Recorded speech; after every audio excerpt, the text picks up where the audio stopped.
We'll start in the Western Conference. We'll start with the number 1 seed, the Utah Jazz. We're going to recap the round 2 semifinals. The Utah Jazz, after going up 2-0, they lost 4 straight games to the Los Angeles Clippers, and losing 4-2. The Jazz, Cut Carter, how do you was the main one on us, me and Demond, telling us that Rudy Gobert not like that. No, we don't care about the Jazz as the 1 seed. It was all about the Lakers or the Clippers. Nobody's worrying about the Jazz. What should the Jazz do now? Trade the person you named. What did I name? $272 million man. Oh my goodness. You're supposed to be a defensive player of the year, but you're getting slayed by Reggie Jackson and Terrence Mann and PG. You're not a valid defender outside of the paint. Barely in the paint. You're really not a valid defender outside of the key, the 3 in the key. Like if he comes out, once he gets out of that area, he's a liability. He's too slow. And then I don't even want to talk about his offensive game. He has no moves. People say Giannis don't have no moves. Giannis got more moves than him. Gobert has no moves. None. Nada. Zero.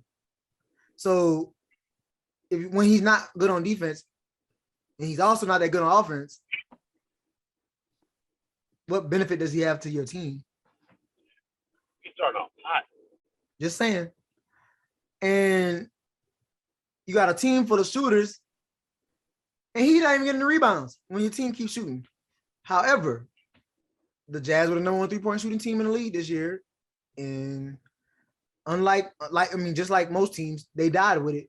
However, we've only seen one team that was number 1 in 3-pointers actually make something out of that. But that's because they were good in other aspects as a team. So who's that team? Oh, Golden State. So now we go back to this Jazz team. Donovan Mitchell literally put his health on the line. He out there giving him 40, playing 40-some minutes, and it's still not enough. So outside when Ingles and Bogdanovic go a little cold and Jordan Clarkson is all you got off the bench, they need a valid big man. They don't have nothing they can rely on, like down low. Derek Favors wasn't going to do it, not at this point in his career. And we know Rudy Gobert not built like that. So do you keep running it back with this same team? Are we satisfied with the 1 seed? I'm not. Oh, okay. Mike Conley is I forgot he was even there. His contract expires this year. So he got paid $34 million this year. So will they resign him or let him walk and have, because they will have another max roster spot available if they choose to pursue it. It's up in the air. Let him walk. Demond, how you feeling about the Jazz? They fought hard. We thought it was gonna be a great series. I just think when Kawhi was out after the last 2 games, the Jazz were in the position to take a hold of this series and win it, but they didn't pull through. What's up? What should the Jazz do? I'm really not sure, like what the flexibility of their roster is. Gobert, then he's bringing in the money. I believe his cap is going to be 47 mil. Donovan's sitting at 37 mil. Yeah, next year Rudy's is 35 mil and Donovan Mitchell's 28 mil. Okay, don't know where I got my numbers from. That's why you don't believe what you read on Twitter. But hey, man, hats off to the Clippers, man.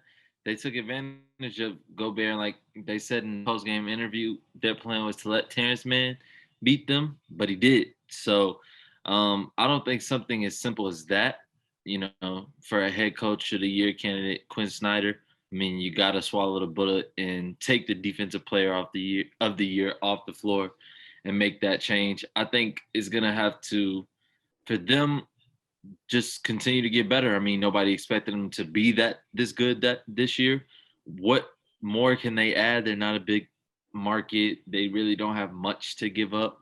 So, I mean, I'm not sure what the answer to that question is. What Doc Rivers said, I don't know the answer to that question. There's no telling what the Jazz can do, but you go through Donovan Mitchell, you continue to rely on Rudy Gobert. Let's call it what it is.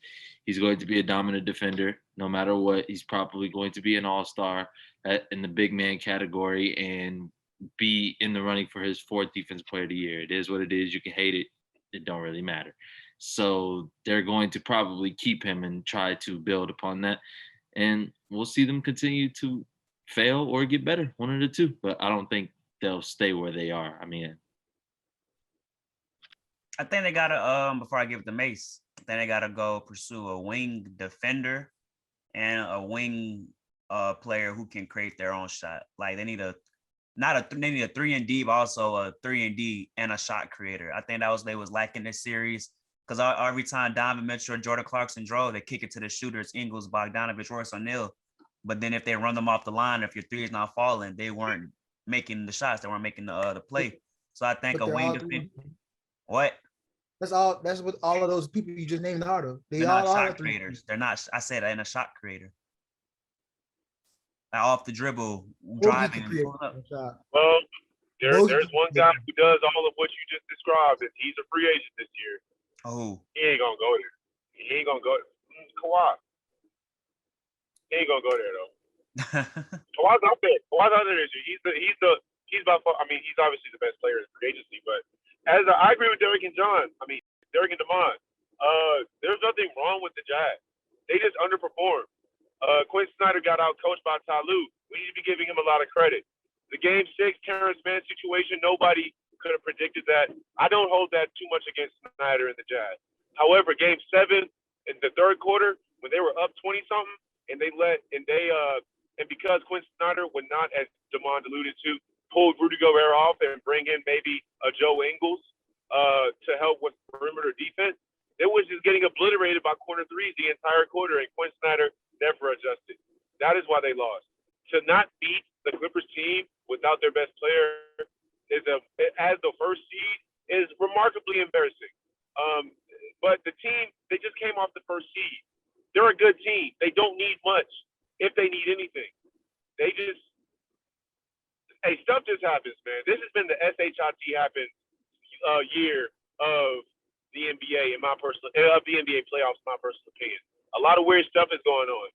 But there's also a lot of parity. People have been praying for parity for years. Outside of the Raptors winning in 2019, it's been, one or two, maybe a third team. So I'm really enjoying the fact that the four remaining teams are outside of three people, there are no champions. It's going to be really nice to see how these semifinals go down. But in terms of the Jazz, they just folded, bro. Like, they don't need to go and run and spend a whole bunch of money. I don't think they need to get Mike Conley back. And I also don't think that Gobert is an issue. Gobert deserves all the accolades he has. He just didn't need to be on the court at that time. That's how I feel. Jazz, bye-bye. The Clips, I love the Clips. No, actually, no, I hate the Clips. Why did I lie? I hate the Clips. They're not winning more than 2 games against the Suns. But I'll let Bruiser segue into that. So there's my spill. Before we go, hold on. I want to say this about Rudy Gobert. So in the closeout game, he was negative 24 on plus minus, meaning when he's on the court, they're getting outscored by 24 points. He played 42 minutes in that game. Then on top of that, he's supposed to be DPOY and this dominant big man down low. He has 0 blocks in back-to-back games. Game 6 and 5. Then on top of that, in the closeout game, the Clippers shot on him 19 times in the second half. They made 15 of those shots on him, 79% when he was guarding somebody, the nearest defender. On top of that, he makes $10 million more than Donovan Mitchell. He made $47 million. Donovan make $37. He's higher paid. He's higher paid than Jason Tatum, Donovan Mitchell, Anthony Davis, and Jamal Murray, all who have had way better playoff moments than him. And you know how I feel about Tatum. He's been better in the playoffs than him. Okay, look. So that negative 24 thing, that speaks directly into what I was referencing earlier about Ty Lue was spreading the floor. The second half of Game 7, he was spreading the floor. So they were going negative 24 largely in part to the fact that they weren't attacking the basket.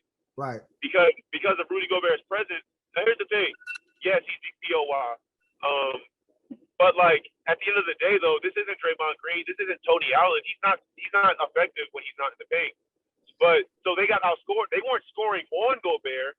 They were scoring away from Gobert, and it was a failed it was a failed effort at Quinn Snyder to address the Terrence Mann corner 3 situation. But That's to me what I was think going it was on. a mix, and that was game 5. But in game 6, they were going at him. Like it was like, bro, they shoot. Reggie Jackson literally was going straight at him. It was almost like unbelievable to see you got a 7-footer right there getting slayed by a 6'3" guard.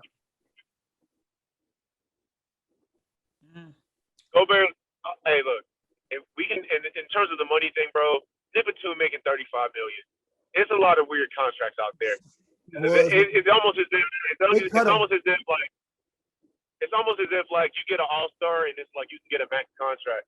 I don't think Rudy Gobert deserves a max because he's not offensively capable enough. But he makes more money than Donovan Mitchell. They also signed a contract at different times. You know, that's just one of those things. And I was about to say, and it also ties in with the All NBA teams, the Defense Player of the Year awards, the All-Star accolades. All ties into your contract consensus. So that's why Gobert money is extremely higher than Donovan Mitchell's, even though although he's making more money, arguably more than he deserves, I don't think trading him is the way. First seed, you got to understand, regular season does not matter as much as the playoffs, but it does matter, and it does set you up to be in a position to succeed in the playoffs. The Jazz were in that position. They just crapped the bed, bro. I don't really know. I don't think there's anything wrong with that team when I look at them, honestly. I don't think there's anything wrong with that team. But they just didn't deliver. And to get beat by a Kawhi-less Clippers, I feel like in a year where the Lakers are out, the Nets are out, and all these other teams that everybody was high on are out, the Jazz is supposed to be one of those teams remaining, and they aren't. And I don't think that's that. And they've been one of the most consistent teams at making the playoffs. So now, all these other teams are showing that they're, they feel like they're ready. They feel like they've overcome it. So now I feel like they're gonna fall behind if they keep the same team. Which brings me, I think they're going to make a trade. I think they're going to go out and get somebody similar to what the Suns did, getting Chris Paul. Maybe not that same caliber player, but they're going to, this offseason, they're going to go out and try to land somebody. Like OKC did when they got Paul George. A small market team is about to go out and get a big time. Would you see them trading for Kimba from OKC? Is Mike Conley going to be gone? Maybe. That's what they do. I feel like that would help. Right. That would be smooth. Because Mike Conley, you let Mike Conley walk, Kimba walk in. Kimba knows it's not his team. Mike Conley kind of on that later half of his career. He can go play with some veteran. I can see him going to like a Clipper or Brooklyn or something like that, just to be on the team or associated with a team like that. The Thunder just want picks right now anyway. So give him a pick later. Who? Kimba. Clarkson in a pick. Ingles. Clarkson. Bogey. They're not giving up. I think they give up just straight picks. And I think they give up a player to make the money. And a player probably be like.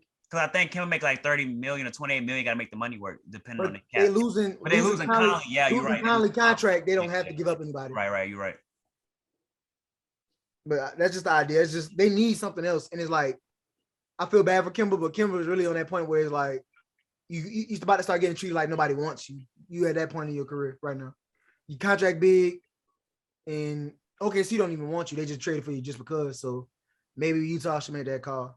Hey, he's not the least valuable point guard making $30+ million in the NBA. So you know what I'm saying. But we'll get there later.